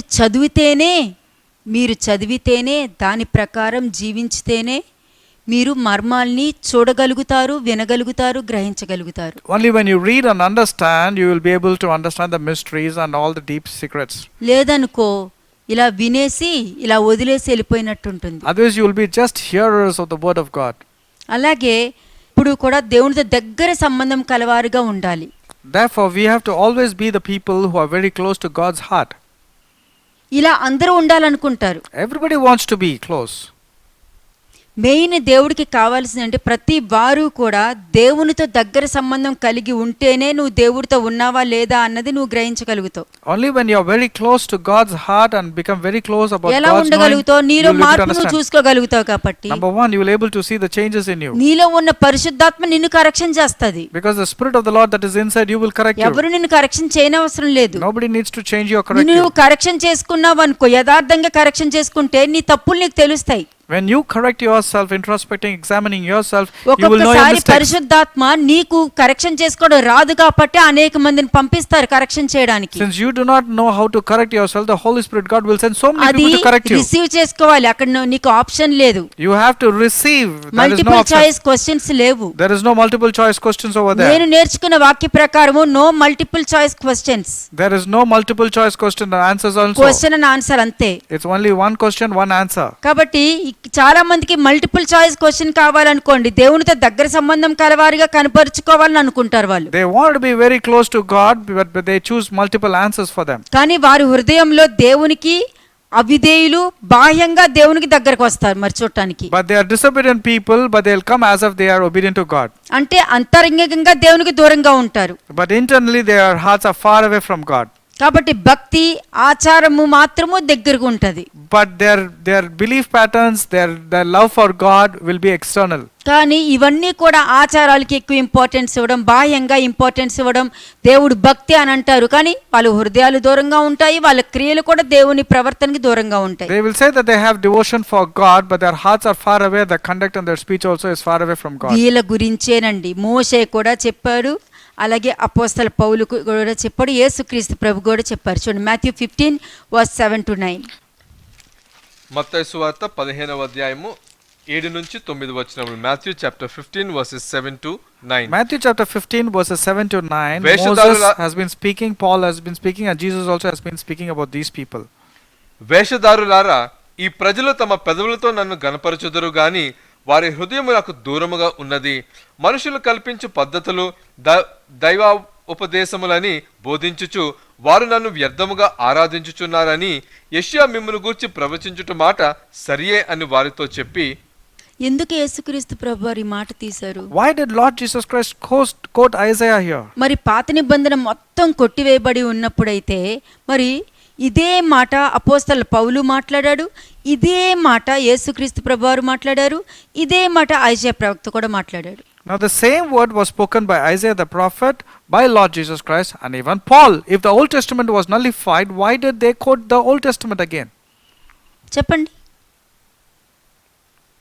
అందుకనే పాత నిబంధన కొట్టివేయబడింది అంటే పాత నిబంధనలో ఉన్న ఆచారాలు, బలులు, పాప పరిహారార్థ బలులు, అపరార్థ బలులు, ఈ బలులకు సంబంధించినవన్నీ కూడిన ఆచారాలు కొట్టివేయబడ్డాయి అని అర్థం. The sacrifice related to sin, sacrifice related to guilt, or any other animal sacrifices, these things has been nullified, but the word is still the same. ఇంకా ప్రవక్త వచ్చి నీకు చెప్పి ఆ ప్రవక్త చెప్పింది నువ్వు బాహ్యంగా చేస్తేనే దానికి విలువ ఇస్తారు. Now people give importance only to external related things. అది పాత నిబంధన. అది That's the Old Testament. ఇప్పుడు అవన్నీ పోయాయి. But the Old Testament and the ఇప్పుడు external నువ్వు ఏది related things are చేయాలన్నా gone. నువ్వు గ్రహించి నువ్వు హృదయపూర్వకంగా చేయాలి. But in the New Testament you have to understand and do it from the internal, your కానీ heart. ఇప్పుడు కూడా వాళ్ళు మనుష్యులు కల్పించే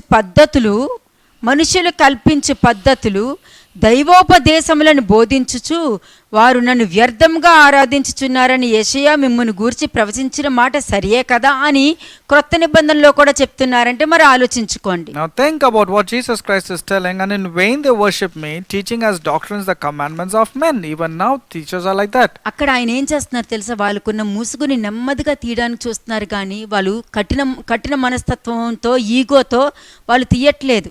The Lord, knowing that they are stubborn-hearted and rebellious at heart, is slowly removing the veil from them. ఇప్పుడు కూడా ఎవరైనా అలా ఉన్నారా? Even now, is there anybody who is still stubborn and caught up in the old traditions? ఏ ముసుగులో ఉన్నారు? What type of veil are you having?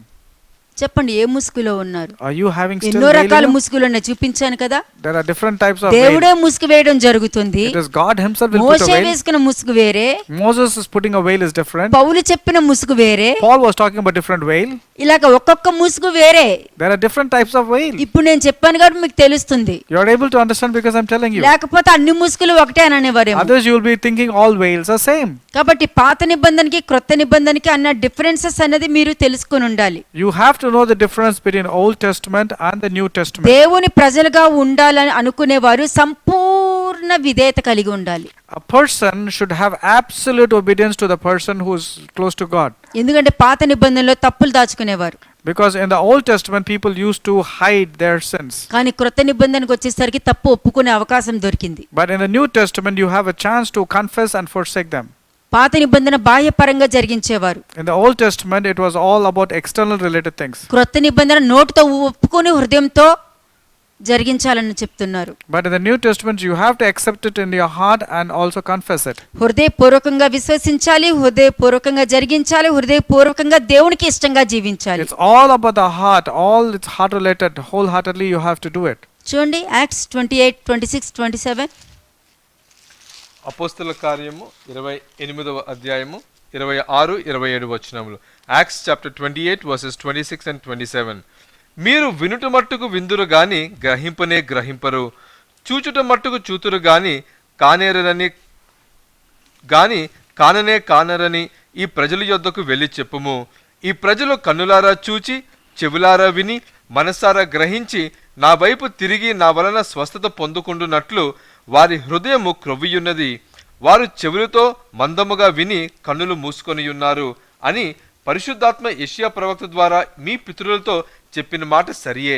చూసారా, ఇదే మాట యేసుక్రీస్తు ప్రభువారు చెప్పారు, ఇదే మాట యెషయా ప్రవక్త కూడా చెప్పాడు. We just now read Acts chapter 28, 26 to 27. These words are the quoted words by Paul, and this is the same words Isaiah also quoted, and the same words even Jesus Christ had said. దీని ద్వారా మీకేం తెలుస్తుంది? What do you understand? మీరు by this? కన్నులారా ఏదైతే చూస్తారో దాని మీద నిలకడగా ఉండండి. So whatever you see it and be firm according to what God wants you దేవుని to see. శక్తిని మీరు చూసారనుకోండి, ఆ శక్తి మీద నువ్వు నిలబడి ఉండు.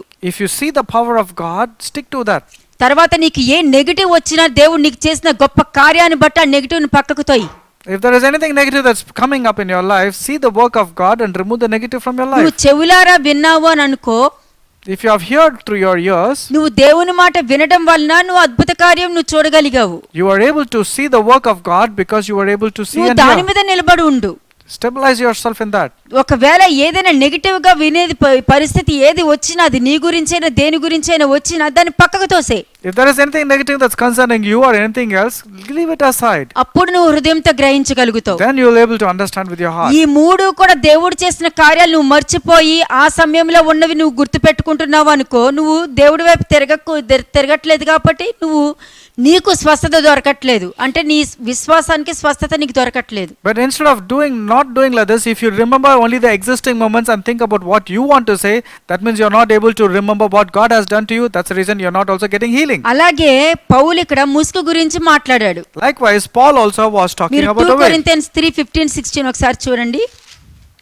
2 కొరింథీయులకు రాసిన పత్రిక 3వ అధ్యాయము 15, 16 వచనములు. 2 Corinthians chapter 3 verses 15 and 16.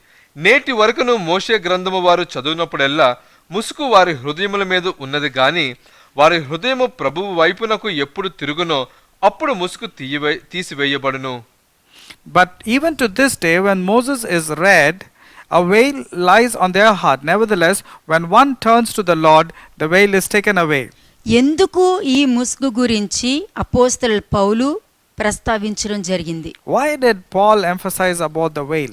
యూదులు ఆచార ప్రకారము ప్రతి విశ్రాంతి దినమున ధర్మశాస్త్రం చదువుతూ ఉన్నప్పుడు ముసుగు వేసుకుని చదివేవారు.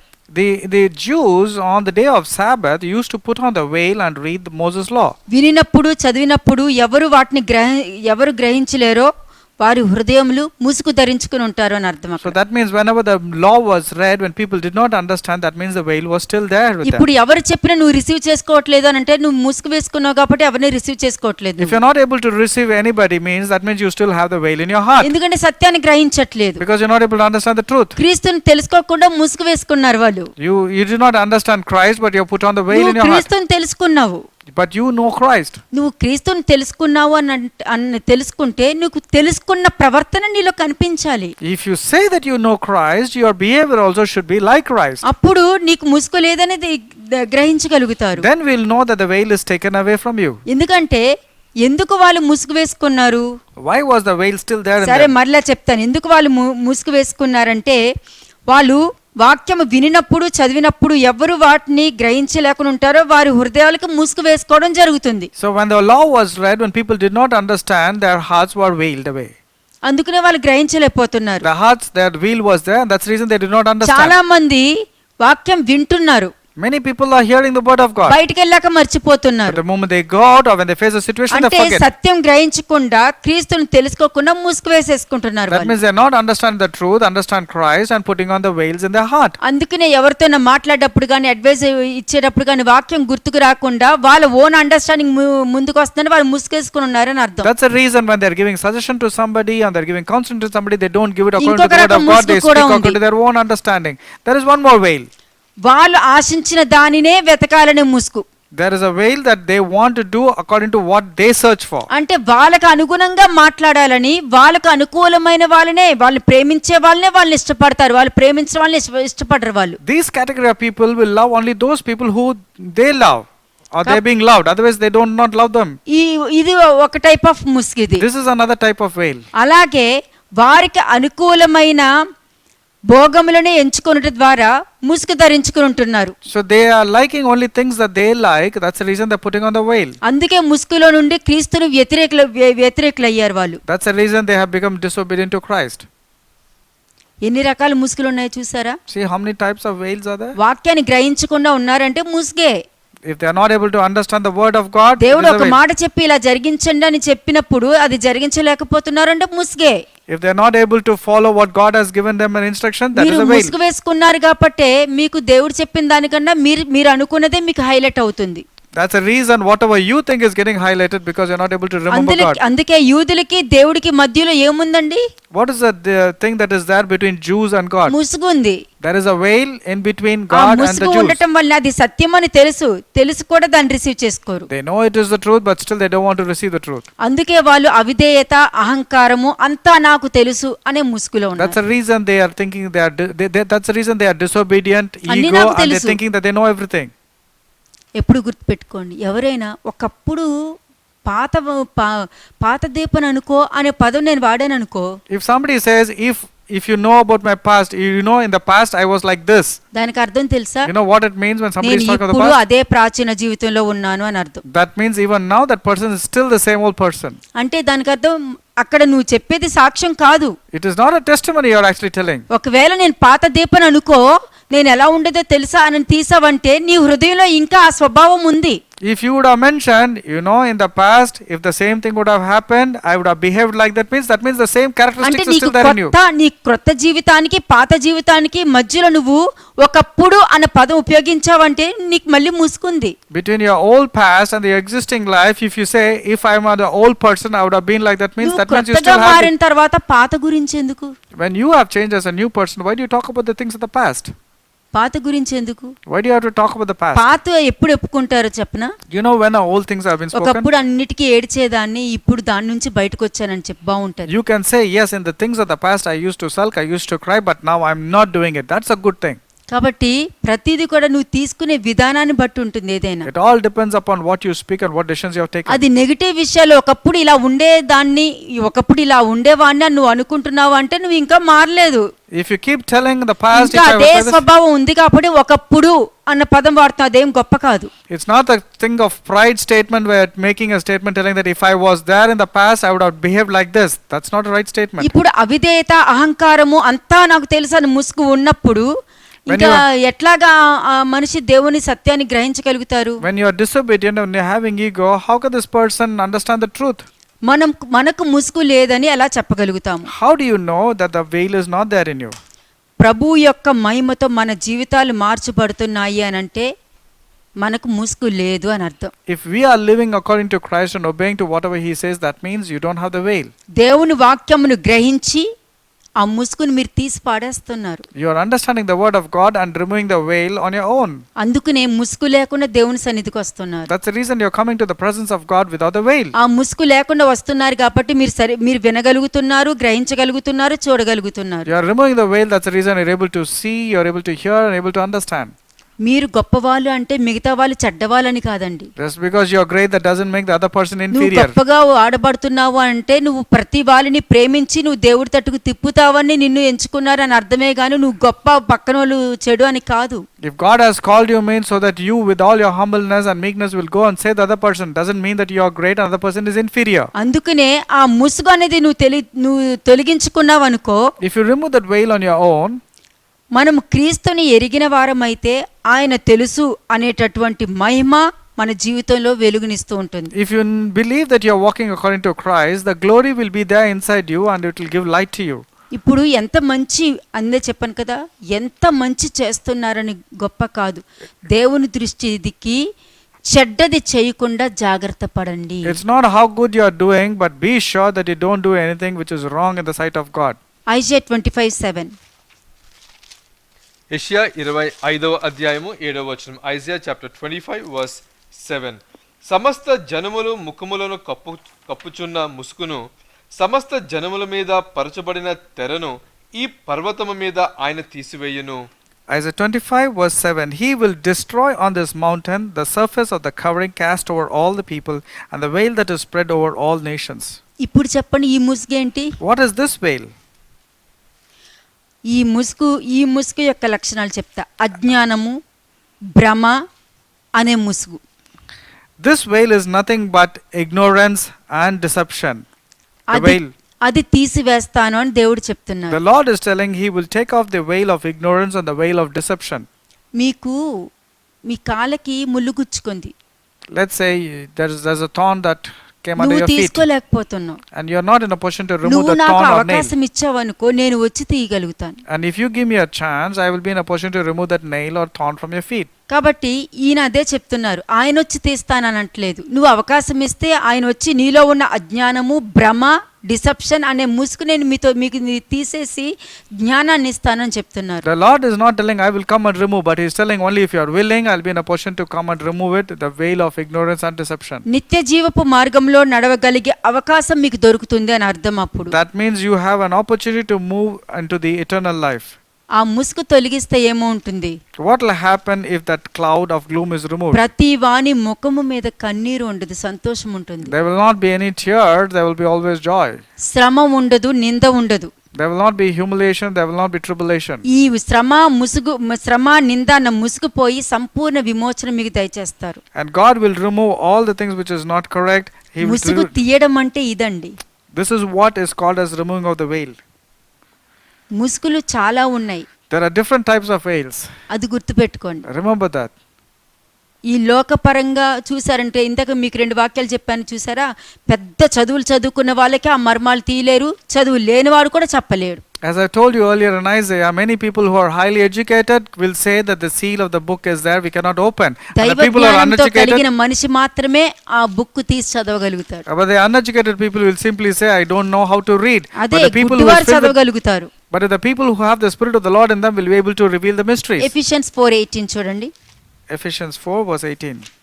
ఎఫెసీయులకు రాసిన పత్రిక 4వ అధ్యాయము 18వ వచనము. వారైతే అంధకారమైన మనసు గలవారై తమ హృదయ కాఠిన్యము వలన తమలోనున్న అజ్ఞానము చేత దేవుని వలన కలుగు జీవములో నుండి వేరుపరచబడిన వారై తమ మనసులకు కలిగిన వ్యర్థత అనుసరించి నడుచుకొనుచున్నారు. అదంతా ముసుగు. All this is nothing but a veil again. ఆ ముసుగు వలనే ఇటువంటి కార్యాలు చేయగలుగుతున్నారు. It's because of veil they are not able to do many things. 20:21 20 and 21.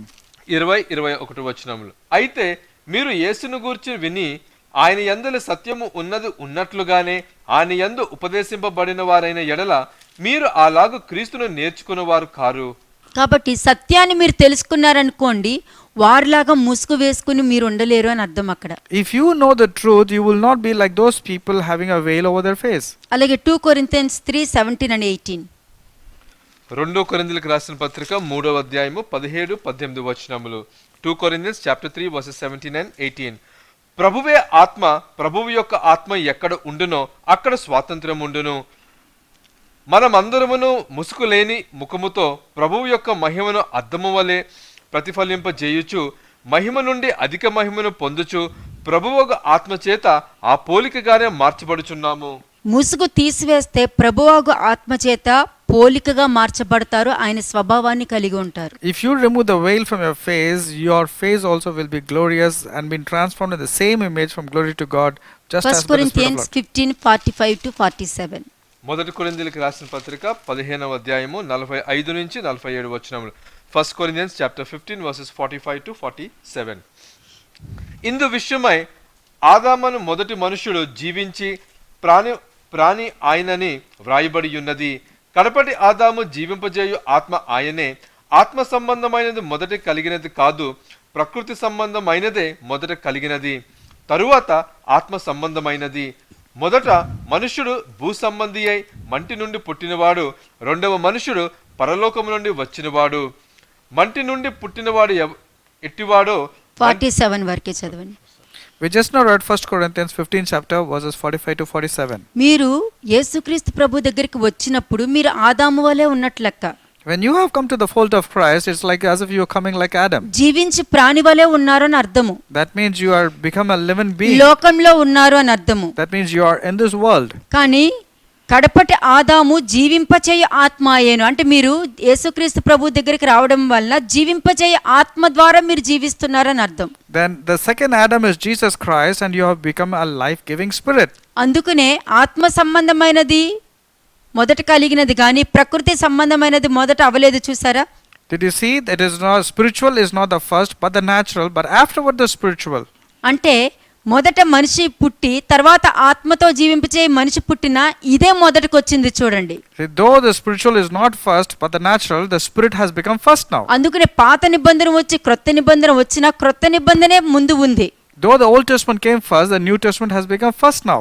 ఆత్మ రూపంగా మహిమ కలిగినదిగా మీతోనే నిలుస్తూ మిమ్మల్ని నడిపించుకుంటూ వెళ్తూ ఉంది. It is the Spirit of the Lord that is leading you and ensuring that you are in the first. అలాగే 2 Corinthians 4:4 and 6. 2 కొరింథీయులకు రాసిన పత్రిక 4వ అధ్యాయము 4 నుంచి 6 వచనములు. 2 Corinthians chapter 4 verses 4-6. దేవుని స్వరూపి అయ్యున్న క్రీస్తు మహిమను కనపరచు సువార్త ప్రకాశము వారికి ప్రకాశింపకుండా నిమిత్తము ఈ యుగ సంబంధమైన దేవత అవిశ్వాసులైన వారి మనోనేత్రములకు గుడ్డితనము కలుగజేసెను. అంధకారంలో నుండి వెలుగు ప్రకాశించును గాక అని పలికిన దేవుడే తన మహిమను గూర్చిన జ్ఞానము యేసుక్రీస్తునందు వెల్లడిపరచుటకు మా హృదయంలో ప్రకాశించెను. గనుక మేము మమ్మను గూర్చి ప్రకటించుకొనటలేదు గాని క్రీస్తు యేసును గూర్చి ఆయన ప్రభువనియు మమ్మను గూర్చి యేసు నిమిత్తము మేము మీ పరిచారకులమనియు ప్రకటించుచున్నాము. ఇక్కడ తెలుస్తున్న క్రొత్త పాత నిబంధన డిఫరెన్సెస్ మీకు? Are you able to at least understand what is the difference between Old New పాత Testament now? నిబంధనని ఎవరు జరిగించట్లేదు కాబట్టి వాళ్ళు విగ్రహారాధనకు వెళ్ళి దానికి ఎక్కువ ఇంపార్టెన్స్ ఇచ్చుకుంటూ వాళ్ళ శరీరాన్నే విగ్రహంగా మార్చుకున్నారు. They were not able to perform the Old Testament. That's the reason they slipped into idolatry and they ignored the Old Testament. ఆ ముసుగు తీసిన తర్వాత ఆత్మచేత జీవింప చేసుకుంటూ శక్తితోనూ పరిశుద్ధాత్మ బలముతోనూ వాళ్ళ శరీరాన్నే మహిమ కలిగిన శరీరంతో నడవగలుగుతున్నారు. And now that the Old Testament, the veil has been taken away, they receive the Holy Spirit and the glory, and the entire body అప్పుడు was మీ glorious and నోట్లో able to walk in Satyam the ఉంటుంది, Spirit. మీ హృదయంలో సత్యం ఉంటుంది. Then your words will be having truth and your heart also will Satyam follow అన్నది the truth. ఉన్నప్పుడు మీ ప్రవర్తనలో నీతి బయటకు వస్తుంది. And when you follow the truth, the righteousness character will come out నువ్వు of you. సత్యంలో లేనప్పుడు నీతి చూపించాలంటే ఎవరికి చూపించలేవు. ఎందుకంటే యుగ సంబంధమైన దేవత మనోనేత్రాలకి గ్రుడ్డితనాన్ని కలగజేసింది కాబట్టి నువ్వు ఎంత నీతి చూపించాలనుకున్నా నువ్వు చూపించలేవు, ఎందుకంటే నీలో సత్యం లేదు కాబట్టి. And since there is no truth in you, you cannot pursue righteousness because the minds the God of this age has blinded, because they don't want to believe in the gospel of the glory of Christ, which is the image of God, to shine on కాబట్టి them. ఇప్పుడు మీరు ముసుగు తీసారనుకోండి, But if you remove the veil now, తీయబడి ఉన్నదని అనుకోండి, తీయబడి ఉంది అని మీరు అనుకోండి, let's say that the veil has been removed, ఎలా ఉంటుంది? how will that person 1 be? Corinthians 13:12. మొదటి కొరింథీయులకు రాసిన పత్రిక 13వ అధ్యాయము 12వ వచనం. 1 Corinthians chapter 13 verse 12. ఇప్పుడు అద్దములో చూచినట్టు సూచనగా చూచుచున్నాము, అప్పుడు ముఖాముఖిగా చూతుము, ఇప్పుడు కొంత మట్టుగా ఎరిగియున్నాము, అప్పుడు నేను పూర్తిగా ఎరగబడిన ప్రకారము పూర్తిగా ఎరుగుదును. But now we see in a mirror dimly, but then face to face. Now I know in part, but then I shall know just as I also am known. మీకు ఒక సత్యం చెప్పనా? Shall I tell you a truth again? మీరందరూ దేవుణ్ణి చూస్తున్నారు, దేవుని స్వరము వినగలుగుతున్నారు. You're all able to see God and able to hear God too. అంటే మీరు క్లియర్గా చూడకపోవచ్చు, క్లియర్గా వినకపోవచ్చు. ఎలా ఉందంటే మీ ముందు అద్దం ఉంటుంది, ఆ అద్దం చాలా బ్లర్డ్గా ఉంటుంది, కానీ అందులో దేవుడు మొహం కనబడుతుంది. It's like the steam on the mirror. It will be a little bit blurred. You can see the form, though you may not able to see him clearly. మీరు క్లియర్గా చూడకపోయినా అక్కడ దేవుడు ఉన్నారు అన్న మీ హృదయంలో ఒక నమ్మకం ఉంటా చూసారా, ఆ నమ్మకమే రేపు ముఖాముఖిగా చూసే విధంగా మిమ్మల్ని నిలబడుతుంది. That faith that you believe, yes, God is there, but though you are seeing him only dimly, and that faith over a period of time when everything goes, you will able to see him clearly. మీరు ముసుగు వేసుకుని ఉన్నారనుకో, ఎదురుకుండా ఉన్న అద్దమే కనిపించదు మీకు. But if you are having a veil, you cannot see that mirror also. అందుకనే దేవుడి వాక్యం ఏం చెప్తున్నా చూడండి, విలాప వాక్యములు 3:27 ఒకసారి చూడండి. Lamentations chapter 3 verse 27. విలాప వాక్యాలు 3వ అధ్యాయం 27వ వచనం. యవ్వన కాలమున కాడి మోయుట నరునికి మేలు, నెక్స్ట్, అతని మీద దానిని మోపిన వాడు యెహోవాయే, గనుక అతడు ఒంటరిగా కూర్చుండి మౌనముగా ఉండవలెను. కొన్ని సమయాల్లో ఆ కాడి దేవుని వాక్యానుసారం వెళ్తున్నప్పుడు నీ హృదయంలో కామ్గా ఉండాలి, మొహం ముడుచుకుని వికారంగా పెట్టుకుని ఉండటం కాదు. Now sometimes God will put a yoke upon you when things may not be favorable. At that times you have to be very calm in your heart, not becoming self and keeping a long face and becoming dull. ఈ 27-28 versus ఏంటి తెలుసా మీకు? Do you know what is this 27-28 దేవుని verses? చేతి కింద విధేయులై ఉండమని చెప్తున్నారు. The Lord is telling, be obedient in the Lord, అది మీకు మేలు, and it is good for you. అది మీకు ముసుగు వేయలేదు. That means the veil is not there upon ఆయన you. ఆజ్ఞలను పాటించడం ముఖ్యం. To follow his commandments, to obey is very, very important. మీరు అది పాటించడం వలన మీకు ముసుగు లేదు. Because you are obeying to the word of God, there is no veil upon you. ఎందుకంటే ఆయన కాడి సులువుగా మరి తేలిగ్గా ఉంటుంది. Because his yoke is not burden, but it is light. అది మీరు బర్డెన్ గా తీసుకుంటే బరువుగా ఉంటుంది, లైట్ గా ఉంటుంది అనుకుంటే మీకు లైట్ గా If you ఉంటుంది. take the words of Jesus Christ as a burden, it will be like a burden. But if you receive the words of God and you want to follow, it will become light. ఎందుకంటే మన మీద కాడిని మోపిన వాడు మనము మోయలేని భారము మోపువాడు కాదు. Now the person who has actually carried the burden upon him, that is the yoke, Jesus Christ, doesn't want to put the burden upon us. ఎందుకంటే మన భారమును సులువ చేసి మనం మోయగలిగిన వాడిగా మనం నడిపించేది ఆయనే.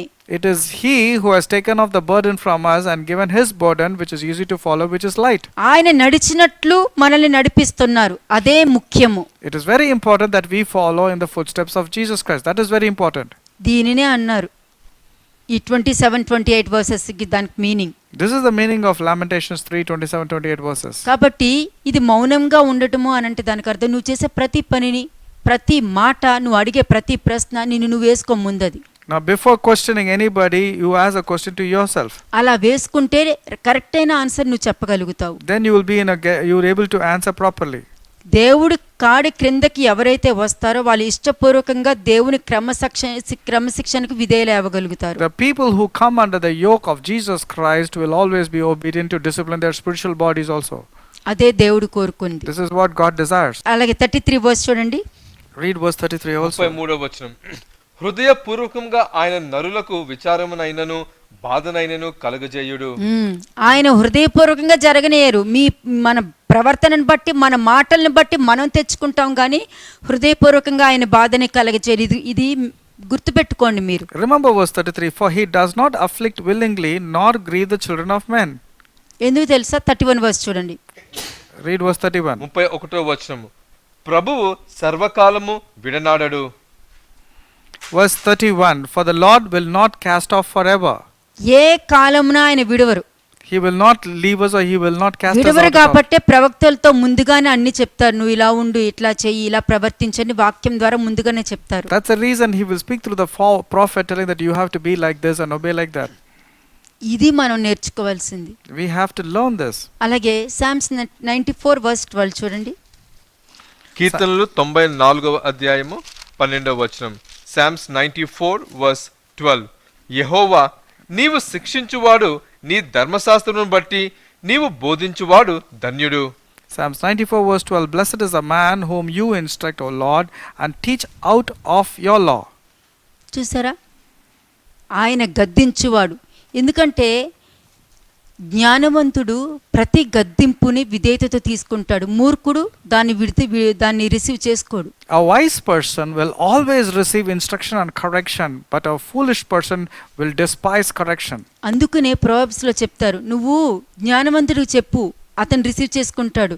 బుద్ధిహీనునికి చెప్పకు, అతను నిన్ను వెక్కిరిస్తాడేమో, నిన్ను అవమానపరుస్తాడేమో అని ఉంటుంది. That's what the proverb says, go and tell the wise people about instruction, he will receive you, but to a foolish person when you go correct, he will despise you and hate you. అంటే ముసుగు ఉన్నవారు ఎలా receive చేసుకుంటారు, ముసుగు లేని వాళ్ళు ఎలాగా receive చేసుకుంటారు అన్నది ఆలోచించండి. Now see the difference about a person who's having a veil, how he'll receive, the person who does not దేవుని have a veil, వాక్యం how he'll విన్నప్పుడు receive. మీరు ముసుగు వేసుకుని వింటున్నారా, ముసుగు తీసి వింటున్నారా? When you're listening to the word of God, are you putting on the veil or removing the veil and hearing? పాత నిబంధన లాగా ఎవరైనా వాక్యం చెప్తే ఇలా వినేసి వెళ్ళిపోవడము, దాని ఇష్టప్రకారము మీ ఇష్టప్రకారం జీవించడం అవి చేస్తున్నారా? Are you like that person of the Old Testament who hearing the word of God and then forgetting even before you go out? ఎందుకంటే అదే ఇశ్రాయేలు జనాంగము ప్రవక్త దగ్గరికి వచ్చారు. That is what the same Israelite people came to the అదే prophet. ఇశ్రాయేలు జనాంగము వాళ్ళు ఐగుప్తు దేశానికి వెళ్ళాలని ముందుగానే నిర్ణయం తీసుకుని మైండ్ లో డిసిషన్ తీసేసుకున్నారు. In Jeremiah chapter 44, the Israelites have already decided that they want to go back to Egypt. తీసుకున్న తర్వాత జెరమయా ప్రవక్త దగ్గరికి వస్తారు. And then they came to prophet Jeremiah. నువ్వు దేవుణ్ణి అడిగి తెలుసుకో, ఆయన ఏం చెప్తే అది మేము వింటాము అని అడుగుతాడు. And then they told to Jeremiah prophet, whatever the Lord says, you let us know, we will obey whatever the Lord tells. మేము తప్పకుండా వింటాము, దేవుడే దీనికి ఆనా అని చెప్పి దేవుని మీద ఒట్టేసి దేవుణ్ణే సాక్ష్యంగా పెట్టేశారు వాళ్ళు. And they will tell to Jeremiah, pray to your God, whatever he tells, we promise that whatever God commands, we will do it. జెరమయా వెంటనే దేవుడి దగ్గర విచారణ చేస్తాడు. Then immediately Jeremiah will go and ask the Lord. విచారణ చేసిన తర్వాత దేవుడు ఐగుప్తు దేశానికి వెళ్ళొద్దు, వాళ్ళని ఇక్కడే ఉండమని ఆయన కూడా ఎంత ప్రేమగా చెప్పారో చూడండి. And the Lord God of Israel also will reply, telling them to stay in that particular land. దేవుడికి And he will తెలియదా give వాళ్ళ them. హృదయంలో ఏముందో? Does not God know what is there in the కానీ heart? వాళ్ళు ఇలా చెప్పారని ప్రవక్త అడిగిన వెంటనే ప్రవక్తకు ఆన్సర్ ఇచ్చారు. And God gave a reply to the prophet. కానీ వెంటనే ఆ ప్రవక్త చెప్పింది వాళ్ళకి అనుగుణంగా లేదు, వాళ్ళ మనసులో అనుకున్న దానికి అనుగుణంగా ప్రవక్త చెప్పలేదు కదా. But the prophet did not speak favorably. That means the people did not receive the instructions అంటే from the మీకు prophet. అనుగుణంగా మిమ్మల్ని కంఫర్ట్ చేయలేదని అర్థం. So that means you are not comforted according to the way you wanted to be comforted. అలాగ comfort చేయకపోవడం వలన ఆ ఇశ్రాయేలు జనాంగం అందరూ ఏమన్నారు, నువ్వు అబద్ధ ప్రవక్తవి, నువ్వు దేవుని యొక్క ప్రవక్తవే కాదు, నువ్వు కావాలని మమ్మల్ని ఇరికించాలని చూస్తున్నావు అని జెరమయా మీద నింద మోపడం మొదలు పెట్టారు. And immediately they will falsely accuse Jeremiah and say all sorts of wrong things, telling that you have not been honest, you have not prayed to the Lord, you just told what the Lord says, but it is not do, we will not do it, they నేను said. మిమ్మల్ని encourage చేయట్లేదు, ఈ రోజు warning అనుకోండి. Today I am not encouraging you, consider this as a strict warning. మీకు అనుగుణంగా రాలేదని రకరకాలుగా మీ ఓన్ అండర్స్టాండింగ్ తో ఎదుటి వాళ్ళని దూషించొద్దు. Just because it has not come up to your understanding and your level, do not be rash in what you are మీరు నోటి communicating. మాటతో దేవుడి దగ్గర ఏమేం మాటలు ఇచ్చారో గుర్తుపెట్టుకోండి. Whatever you have given a covenant to the Lord, whatever you have వాళ్ళు promised to the Lord, ఏమన్నారు, remember that. నువ్వు దేవుడి దగ్గర విచారణ చెయ్యి, నువ్వు చెప్పినట్టు మేము వింటాము అని మాట ఇచ్చారు. they gave a prophet the promise telling that please pray to the Lord and whatever the Lord tells us we will do that. ప్రవక్తకి మాట ఇచ్చారు. And they gave a word to the prophet. రెండోది దేవుణ్ణే సాక్ష్యంగా పెడుతున్నాము అని వాళ్ళు చెప్పారంటే వాళ్ళకి అసలు దేవుడు భయము లేదు, మనిషి భయము లేదు. అంటే ఈగో కాబట్టి ఎవరిని లెక్క చేయలేదు. They were even making God as a witness, and that's the reason they said we will do it. But when the actual instruction came, they had ego and they did not obey. ఇటువంటి మనుషులు లాస్ట్కి ఏమైపోయారు తెలుసండి? You know what happened to these people at the end? ఏలియా ఏమంటాడంటే నా దేవుని నుండి అగ్ని దిగివచ్చును గాక అని ప్రవక్త పలుకుతాడు.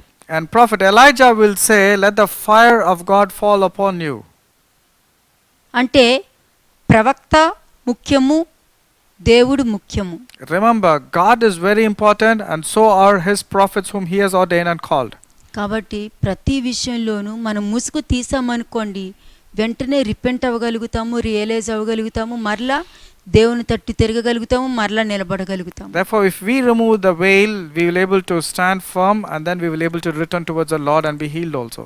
ముసుగు లేకుండా విన్నారనుకోండి, If you hear without the veil, కాపాడుకోగలుగుతారు. if you are able to hear without the veil, you will able to safeguard ముసుగుతో yourself. విన్నారనుకోండి, దేవుని లెక్క చేయలేరు, మనుషుల్ని లెక్క చేయరు. But if you hear with the veil in your face, you will never care for God and you will never care for people also. ప్రార్థన చేస్తాం. Let us pray.